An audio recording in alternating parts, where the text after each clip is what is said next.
selamat malam. Selamat datang di Midnight Live. Penonton cuma 3 nih. Pas di akhir acara udah bubar. Gimana penonton weekend tanggal tua? Aman? Belum gajian kan? Sama dong kayak saya. Tenang, hidup itu mudah. Mudah-mudahan survive. Ya udah langsung aja ya. Kita mulai. Inilah Midnight Live.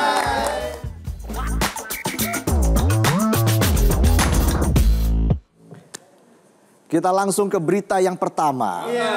Berita pertama malam ini kita mau bahas soal fenomena hiburan yang gak cuma menggetarkan gendang telinga, tapi kadang bikin ambruk rumah warga.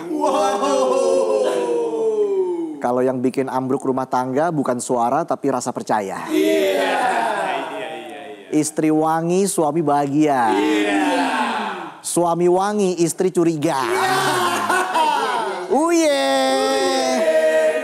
Jadi dalam beberapa tahun terakhir, geliat pawai desa dan pesta rakyat di sejumlah wilayah Jawa Timur makin ramai dengan fenomena sound horeg. Ramainya bukan main, sound horeg bukan sekedar speaker rakitan. Tapi mesin getaran massal yang bisa bikin genteng copot, dada bergetar, kuping budek. Bahkan mungkin menggetarkan hubungan gara-gara nggak bisa dengerin keluhan pasangan. Misalnya nih ya, malamnya lihat acara sound horeg, besok ngedate bareng gebetan. Terus nanya, sayang, kamu serius gak sih sama aku? Hah? Sayang, kita kapan nikahnya? Aja. Kuping rusak, hubungan rusak. Dari acara kecil di pelosok desa sampai parade gede-gedean pakai truk. Sound horeg jadi simbol hiburan jalanan yang menggelegar. Sekaligus menggelisahkan. Kita mulai dari Mei 2025 di Pasuruan. Ada battle sound horeg dilaksanakan di tengah laut dalam rangka perayaan Lebaran Ketupat. Di laut pasang sound horeg. Niatnya mau seru-seruan tapi resikonya merusak lingkungan. Bisa-bisa Nemo sama Dory jadi jamet tuh ngobrol. Aja. Polisi bilang acara itu nggak berizin dan bahaya banget buat ekosistem laut. Getarannya sampai 135 desibel. Standar WHO dan NOAA atau National Oceanic and Atmospheric Administration punya Amerika juga bilang suara di atas 120 desibel itu udah menyakitkan banget buat manusia. Lebih sakit daripada dengerin omongan mertua. Kamu gak kerja hari ini? Kok di rumah aja? Itu loh keponakannya Bu Susi. Udah jadi belalang tempur. Kamu gini-gini aja gak berubah. Ya nantangin. Titik balik kontroversi terjadi di pertengahan Juli 2025. Pondok pesantren Besuk di Pasuruan melalui Ba'sul Masail 1 Muharram mengeluarkan fatwa haram untuk sound horeg. Pengasuhnya Kiai Haji Muhibul Aman Ali yang juga Rois Suriah PBNU bilang sound horeg gak cuma bising. Tapi udah diasosiasikan sama syiar kefasikan, percampuran laki-laki dan perempuan dan potensi kemaksiatan. Langsung kemudian pada Senin 14 Juli lalu, Majelis Ulama Indonesia atau MUI Jawa Timur ikut nge-stamp haram untuk sound horeg. Dengan catatan, kalau volumenya udah lebih nyaring dari omelan ibu yang liatin anaknya tiap sore joget pargoy, lalu merusak fasilitas umum, melibatkan joget buka aurat, dan ada aktivitas maksiat lain. Tapi sound system masih dibolehkan asal buat acara yang wajar-wajar aja. Seperti pengajian, pernikahan, atau sholawatan. Tapi jangan sampai sholawat diremix juga. Kesenjangan remix. Ketua Komisi Fatwa MUI Jatim Kiai Haji Ma'ruf Kozin bilang banyak yang merasa senang, tapi yang dirugikan jauh lebih besar. Ini kayak drama Ruang Keluarga pas bapak pegang remote TV. Dia doang yang paham berita sambil ketawa sendiri. Kita maunya nonton Naruto. Malah nonton sidang vonis Hasto. Konoha. Mufti Anam, anggota DPR RI dari Dapil Pasuruan Probolinggo juga angguk-angguk setuju sama fatwa haram sound horeg.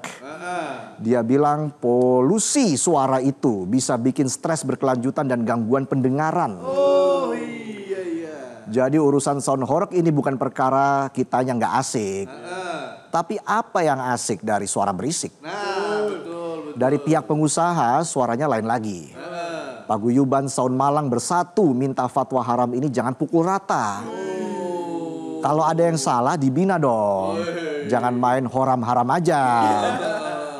Ketua paguyubannya David Stefan bilang kami cuma penyedia jasa. Intinya mereka cuma nyediain speaker. Kalau volumenya sampai geterin mental jomblo itu urusan panitia. David juga bilang banyak pelaku usaha sound horeg yang juga berkontribusi sosial, bangun masjid sampai santunan warga. Ya, kontribusi sosial itu bagus. Tapi masa sih buat kasih santunan sampai bikin tuli, bikin orang jantungan, bahkan ada yang sampai meninggal dunia.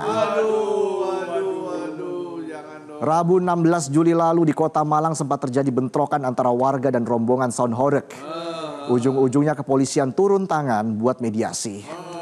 Kabak Ops Polresta Malang Kota Kompol Wiwin Rusli bilang kalau nekat bawa sound horeg akan kita amankan ke Polresta. Yakin masih mau karnaval tapi jogetnya lanjut di ruang tahanan. Joget di ruang tahanan. Sementara Pemkot dan Pemkap Malang masih menunggu regulasi resmi dari Pemprov Jatim. Tapi Bupati Malang M. Sanusi sudah kasih catatan keras.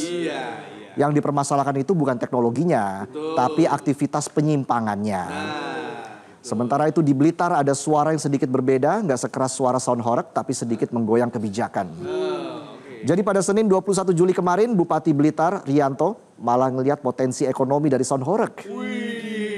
Bahkan berencana bikin festival sound horeg di tempat terbuka yang terkontrol.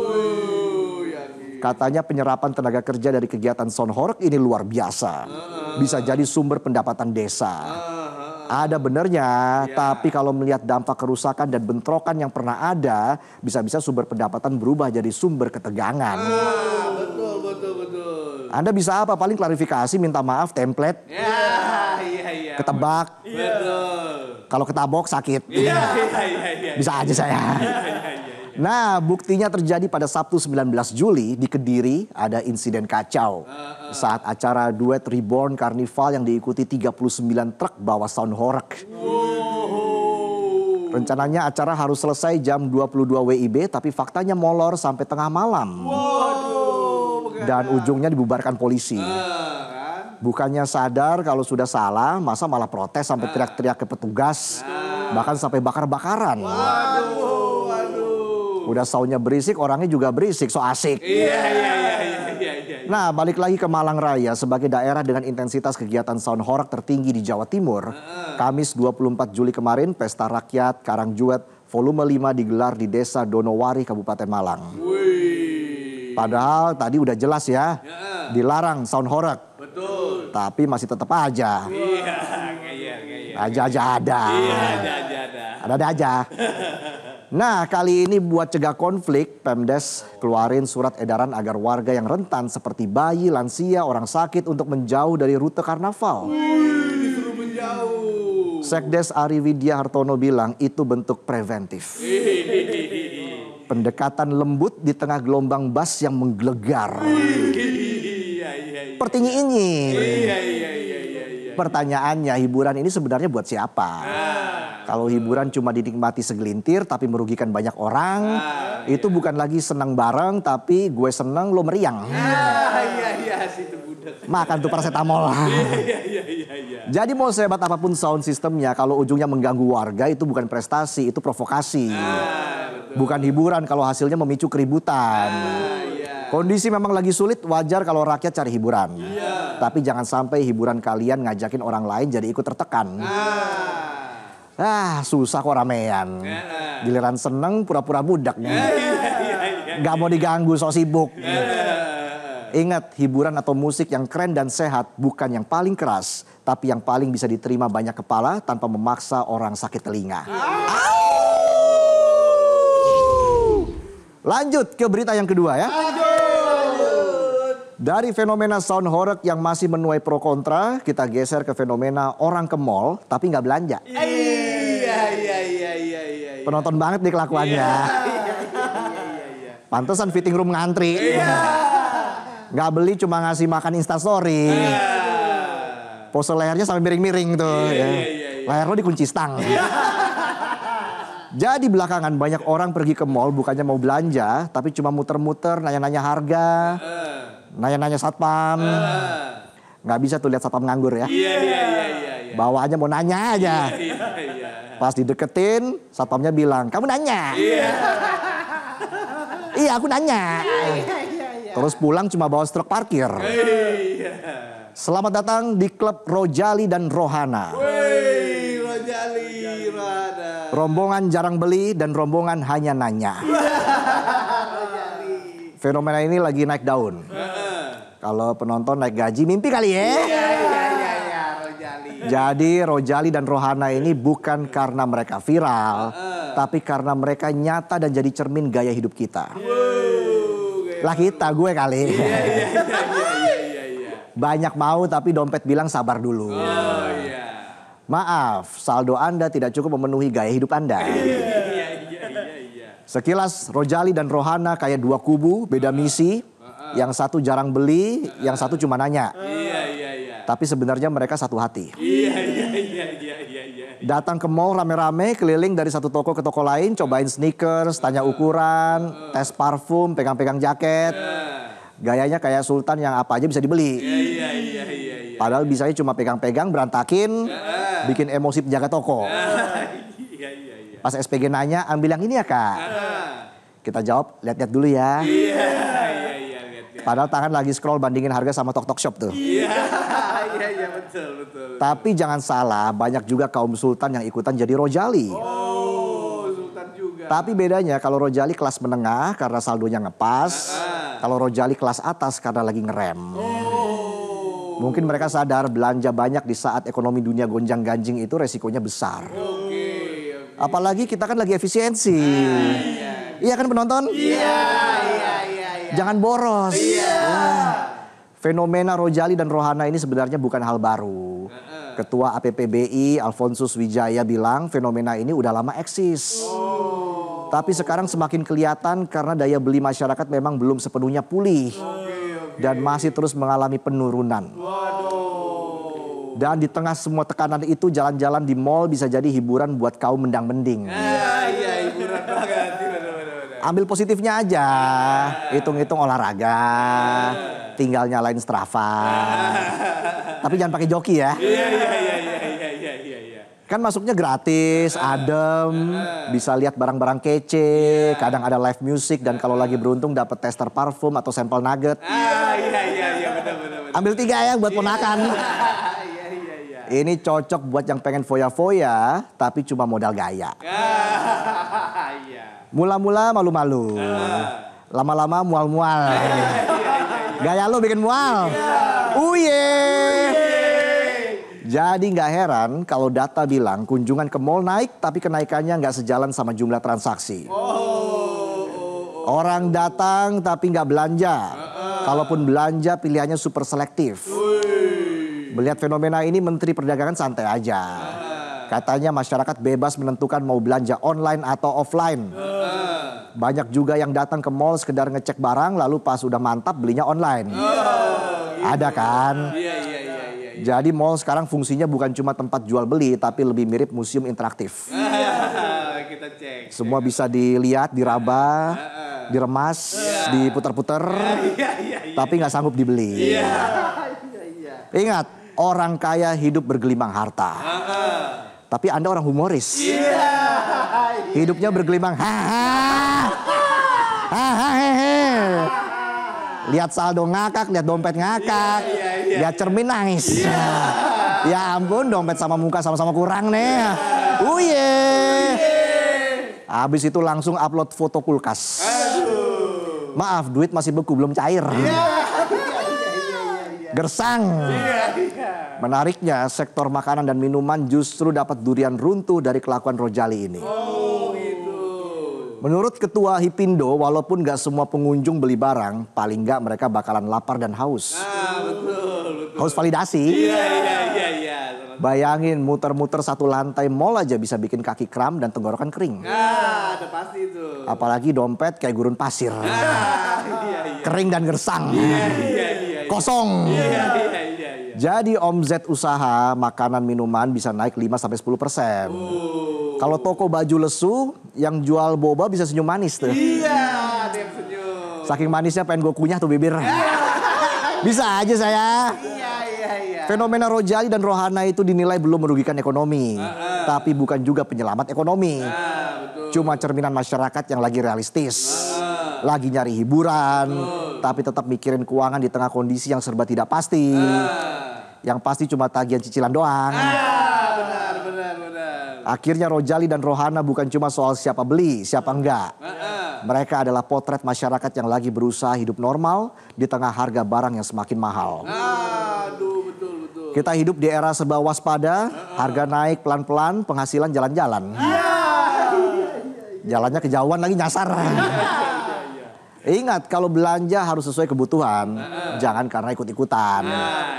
Belanjalah pakai logika, bukan menuruti nafsu belaka. Ya, itulah tadi sajian pembuka kami di Midnight Live.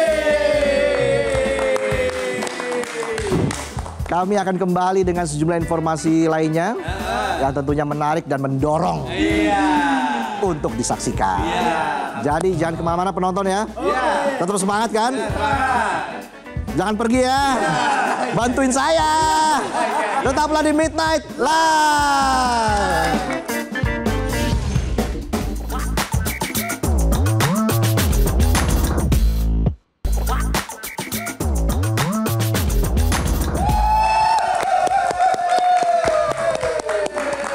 Kembali lagi di Midnight Live. Keren penonton. Bertahan. Walaupun udah pindah segmen. Kita buktikan segmen selanjutnya. Iya. Kita baca berita dulu ya, Oke. pemirsa Kaumania. Dunia kriminal makin kesini makin kreatif. Jadi kali ini ada kisah tentang trio pencuri motor spesialis rumah kos. Rumah kos. Gak cuma ngawur tapi juga nekat sampai harus dilumpuhkan dengan timah panas. Karena melawan saat ketahuan lagi ngoprek motor hasil curian. 2 dari 3 pelaku diamankan di Jalan Raya Ngelirip, Mojokerto saat mereka lagi konsentrasi membongkar motor hasil curian. Dan saat polisi datang mereka malah angkat senjata tajam. Langsung aja tuh polisi tembakin timah panas. Lagian sih pakai ngelawan segala. Lalu satu tersangka lainnya berinisial FS ditangkap di Tulung Agung. Dari tangan ketiganya petugas mengamankan 3 unit motor. Mereka beraksi saat para penghuni kos lagi enak-enaknya tidur. Lagi mimpi nonton konser G-Dragon sambil naik naga terbang kali ini. Konser G-Dragon ya. Bangun-bangun motornya hilang. Atas aksinya ketiga tersangka dijerat hukuman maksimal 7 tahun penjara. Namanya juga usaha, tapi kalau usahanya nyolong ya tetap aja nggak boleh. Jangan sampai mimpi punya motor malah berakhir dibui. Udah pasti. Iya, selanjutnya ada berita apa lagi toh? Kali ini dari Polda Riau yang berhasil nangkep kurir narkoba. Narkoba. Yang ngebawa 25 kg sabu di Pekanbaru. Banyak sekali. Gak cuman itu, polisi juga dapat ribuan pil ekstasi dari jaringan internasional. Tersangka berinisial TH ketangkep di Desa Palas, Kabupaten Pelalawan. Jadi TH ini tugasnya udah kayak ojol. Tapi yang dianterin bukan nasi goreng, melainkan sabu dan pil ekstasi. Barang bukti yang disita berat banget. Ada 25 kg sabu, 3.700 pil ekstasi, plus 4 kilo liquid cair yang katanya sih minuman khusus. Tapi ternyata narkoba. TH yang sudah pernah bikin ulah dengan kasus asusila ini sempat ngegas kabur saat dikejar polisi di Jalan Paus, Pekanbaru. Kayak main kejar-kejaran tapi akhirnya ketangkep juga. Sekarang Polda Riau lagi cari tahu nih siapa bos besar yang nyuruh TH jadi kurir. Dan kalau ketemu, siap-siap aja. Kena Undang-Undang Nomor 35 Tahun 2009 dengan hukuman maksimal seumur hidup. Hidup. Harus tegas. Tegas. Itulah tadi berita yang kita sajikan, Tong, Yes. pada malam ini. Tapi kita masih lanjut lagi. Lanjut lagi ya. sambil menantikan hasil Timnas U23. Wih. Yang pastinya menang. Yeay. Timnas menang. Kami akan kembali saat lagi, tetaplah di Midnight Live.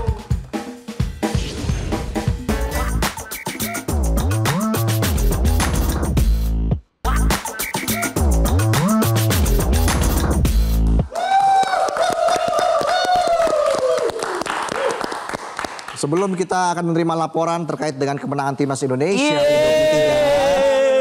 Menang. kita sambil menunggu laporan dari lapangan, kita akan menyimak informasi yang berikut ini. Ada yang canggih nih dari negeri tirai bambu. Demi meningkatkan efisiensi layanan, Bandara Hangzhou menerapkan sistem yang mengadopsi teknologi cerdas. Kayak gimana sih? Lihat aja nih liputannya. Bandara Internasional Hangzhou di Tiongkok kini mengadopsi teknologi cerdas untuk meningkatkan efisiensi layanan dan pengalaman penumpang. Inovasi yang diperkenalkan meliputi robot humanoid interaktif dan kios layanan mandiri multibahasa. Robot ini ditempatkan di area pemeriksaan imigrasi untuk membantu menjawab pertanyaan seputar kebijakan dan prosedur perjalanan. Menurut petugas imigrasi, robot akan terus dikembangkan agar dapat menangani pemeriksaan yang lebih kompleks dan merespon situasi darurat dengan lebih cepat. Kios layanan mandiri yang mulai diluncurkan pada Januari memungkinkan wisatawan asing mengisi kartu masuk secara digital menggunakan kode QR atau aplikasi mini. Aplikasi ini mendukung 7 bahasa internasional termasuk Inggris, Jepang, dan Arab.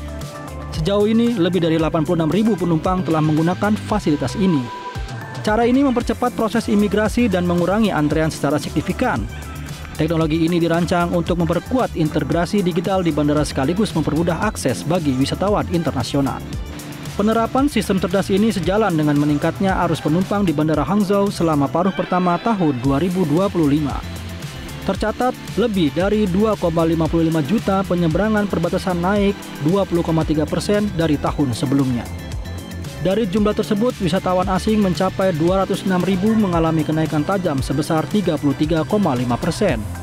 Dengan kombinasi robot, otomatisasi, dan dukungan multibahasa, Bandara Hangzhou menempatkan dirinya sebagai salah satu pelopor layanan bandara pintar di Asia.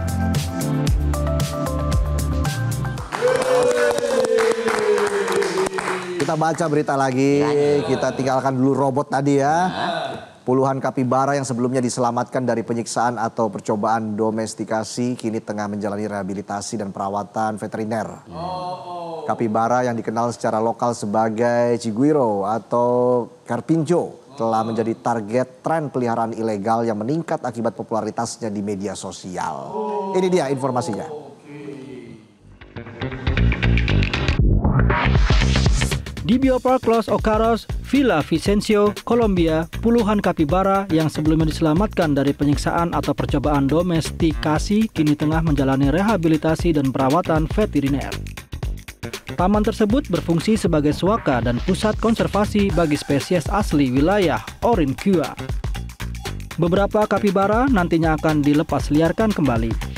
Sementara lainnya akan tetap tinggal di lingkungan terkontrol sebagai bagian dari upaya pelestarian menyusul larangan nasional terhadap perburuan komersial kapibara yang diberlakukan oleh pemerintah Kolombia. Kapibara yang dikenal secara lokal sebagai Chiguiro atau Carpincho telah menjadi target tren peliharaan ilegal yang meningkat akibat popularitasnya di media sosial. Praktik ini sering melibatkan pembunuhan induk atau kelompok kapibara demi mendapatkan bayi-bayi mereka. Menurut ilmuwan hewan David Gustavo Parra, tindakan ini tidak hanya ilegal, tapi juga merusak struktur sosial dan populasi alami spesies tersebut. Para ahli memperingatkan bahwa sekitar 120.000 hingga 150.000 kapibara diburu secara ilegal setiap tahun dengan betina sebagai target utamanya. Biopark Los Ocaros saat ini menampung sekitar 450 hewan dari 121 spesies termasuk kapibara yang telah diselamatkan dari perdagangan ilegal atau kondisi buruk lainnya. Meskipun Kolombia masih memiliki populasi kapibara sekitar 800.000 ekor, data menunjukkan penurunan tajam di beberapa wilayah seperti di Casanare yang populasinya menurun hampir setengah dalam 1 dekade. Larangan pemerintah tetap menghormati praktik tradisional komunitas Lanero yang selama ini hidup berdampingan dengan kapibara secara berkelanjutan. Berbeda dengan eksploitasi komersial modern yang mengancam masa depan spesies ini.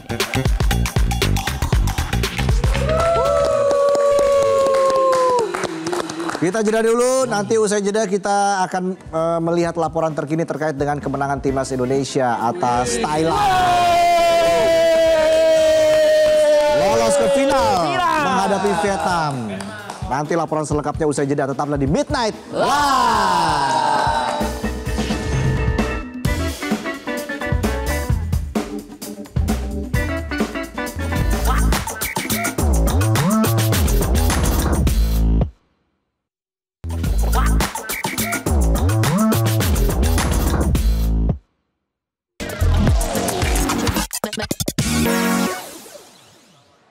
Timnas U23 di final gimana, Pak? Ya, ini kedua kalinya kita ketemu Vietnam juga di AFF. Tapi saya yakin berbeda karena di AFF waktu di Thailand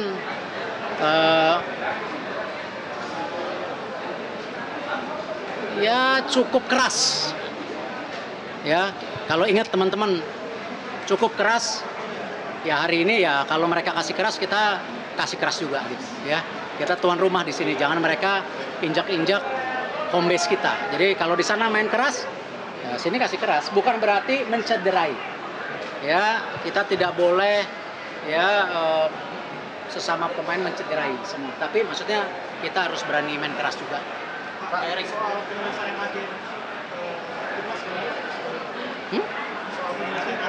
ya tadi gol Jens Raven akhirnya. Ya, itu yang harus diperbaikin, kesempatan dari beberapa pemain yang sudah one on one dengan goalkeeper. Erik, melihat tadi Hoki selalu diserang-serangin setiap megang bola di pertandingan, kira-kira. Ya, saya yakin Hoki punya mental yang kuat. Kalau kritik itu lumrah, tapi bully tidak lumrah. Ini beda loh. Jangan dikonotasikan kritik sama bully sama loh. Kalau kritik, kenapa begini, harus begini. Kalau bully kan menyerang ya macam-macam, tinggi badan, diancam-ancam, itu bully loh. Kemarin ada video viral anak kecil ditempel di tembok, ya, dipukulin, diginin segala, ya itu bully. Nah, kita kembali harus membedakan kritik atau bully. Ya, kalau kritik ya memang ya nggak apa-apa, itu bagian dari demokrasi, yang nggak boleh bully. Ya, pemain diberi kata-kata kasar, sebenarnya mereka juga tertekan yang akhirnya jangan. Ya, saya senang Hoki tadi ya menciptakan gol waktu penalti, golnya keren. Ya, itulah mental. Sebelumnya kan Anda sempat menyentil bahwa Jens Raven kemudian Hoki harus cetak gol ya. Nah, saya nggak menyentil, saya bilang ya, ini bedain juga media.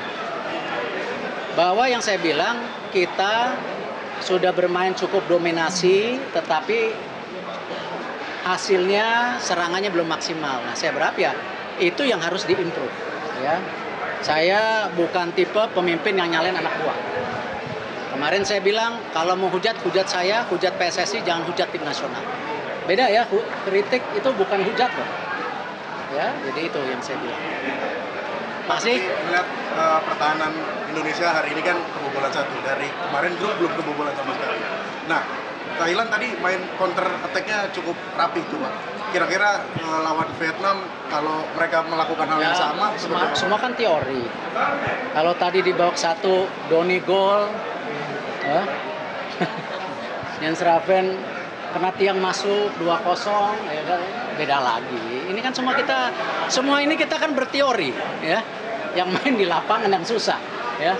Gimana kram, gimana adu badan jatuh, gimana ya tadi. Kalau kita kan semua teori kan, betul. Banyak supporter yang datang nanti ke laga final. Ya saya rasa apresiasi, jumlah supporter baik ya, memang ini kan bukan tim nasional, ya memang perlu waktu untuk menambah bintang. Ya, menambah bintang, apakah di U17, U20, ya kita mesti nambah bintang buat di liga gitu. Ya. Apakah Pak Erik memberikan ultimatum kepada Gerald untuk harus memenangkan piala? Ultimatum enggak, kita semua proses. Semua ada kontraknya. Coach Sintayong 5 tahun terus diperpanjang. Ini nggak ada konsekuensi walaupun bukan konsekuensi. Jangan melihat seperti itu, semua proses yang kita perlu waktu. Ini mereka Coach Gerald baru main berapa minggu, ya kan? Kalau kita semua langsung vonis, ya kan? Ya tentu kapan kita membangun strata kepelatihan? Hari ini sudah ada Patrick, Gerald, Frank, Kosnova. Kalau Kosnova nanti main di Piala Dunia bagus, kita angkat dia jadi asisten pelatih. Nanti pelatih Kosnova ada, sembari kita mencari technical director. Kalau ini proses dibongkar-bongkar gara-gara hal-hal tadi, karena tekanan nama saya bukan tipe yang istilahnya pemimpin yang takut ditekan. Ya. Saya percaya konsep pembinaan perlu waktu, ya, hasil juga ada. Dan kita mesti fair lah. Coach Indra membawa SEA Games, ya, berapa? 32 tahun. Ketika kalah di U20, dicaci maki, dihabisin. Pahlawan loh. Coba, siapa yang pernah bawa SEA Games juara? Nah, ini yang saya bilang kita harus kembali. Ya, memberi kesempatan semua. Kita tidak pilih kasih, semua punya strategi jangka panjang, menengah, pendek. Ya, ya. Terima kasih. Erik, Resa, halo, Wado Resa. Halo Tasya, apa kabar? Baik, sehat, Wado Resa. Wado Resa, sampai typo saya. Typo. Tasya, gimana kemeriahan di sana, Tasya? Nih, Mandoresa, sebelum saya nunjukin keramaian tuh, kalau sebelah sana tuh kita lihat tuh, ini saya mau nunjukin dulu nih. Para supporter Garuda sudah siap siaga sejak siang tadi hari untuk menyaksikan permainan Garuda, dan selain itu juga untuk foto bareng sama Pak Erick Thohir nih. Kebetulan lagi ada Pak Erick Thohir habis doorstop. Nah, tadi memang supporter Garuda ini udah ramai sejak siang hari mendukung pemain Garuda Muda kita untuk bisa tampil unggul nanti melawan Thailand, dan kebukti sekarang Indonesia berhasil unggul melawan Thailand di babak semifinal dan nantinya akan lanjut ke babak final melawan Vietnam nanti pada hari Selasa. Nah, kita langsung geser ke Pak Erick Thohir aja kali ya, biar kita tanya. Pak Erick.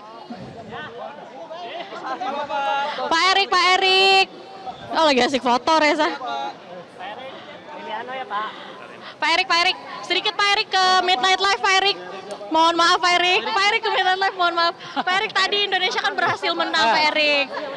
Indonesia berhasil menang. Nah, senang banget. Senang udah. Nanti lawan Vietnam kan tadi Pak Erick bilang kasih keras. Iya dong. Kasih keras ya Pak ya. Berarti kita kasih. Bukan kasih keras, kasar, mencederai. Ya. Kalau mereka kemarin waktu di Thailand main keras, ya ini kita tuan rumah ya mesti berani kasih keras gitu. Boleh Pak prediksi skor deh Pak, berarti nanti di. Oke. Pak Erick mau langsung pergi, udah kemalaman juga. Nah, kita langsung tanya aja deh ke supporter. Halo Mas, boleh tahu dengan Mas siapa? Dengan Mas Eka. Mas Eka tadi nonton dari awal sampai akhir ya? Luar biasa. Tadi cukup sengit pertandingannya luar ya? biasa, sampai jantungan. Habis. Oke, gimana Mas tadi selain sampai jantungan setelah menyaksikan permainan ataupun performa dari skuad Garuda Muda ini, puas gak? Sangat puas, sangat mengapresiasi perjuangan pemain sampai pada pincang-pincang kan itu. Alhamdulillah hasilnya kita menang, kita bisa ke final, insya Allah kita juara. Oke, nanti lawan Vietnam. Vietnam tadi udah unggul lawan Filipina 2-1. Kira-kira nanti pas final, skor prediksi berapa tuh? Jangan banyak-banyak, cukup 2-0 buat Indonesia. Optimis Garuda menang ya? Harus optimis, di dada Garuda. Terima kasih Mas. Reza, itu dia tadi wawancara sama supporter dan juga sama Pak Erick Thohir. Dan kita doakan aja nih, semoga nanti di final Indonesia bisa menang dan menjadi juara Piala AFF U23 tahun 2025. Dan tren positif kemenangan Indonesia dari babak-babak sebelumnya ini bisa terus berlanjut sampai nanti di babak final. Segitu dulu aja deh Reza, jangan lama-lama, kembali ke studio. Tasya. Tapi senang dong tadi Tasya nonton langsung Timnas Indonesia. Senang banget Reza nih, saya mau narik orang boleh gak? Nih, lihat muka ini gak? Nih. Iya. Kenapa bisa begitu sih? Kita mulu. Bisa kerja dulu ya. Oke deh. Oke Tasya, thank you. Oke, langsung saja kita tutup Midnight Live. Kita doakan Timnas Indonesia bisa juara Piala AFF U23. Kita berikan tepuk tangan untuk Timnas Indonesia. Semangat terus Timnas Indonesia. Dan sampai jumpa lagi di Midnight Live minggu depan hari Senin. Sampai jumpa.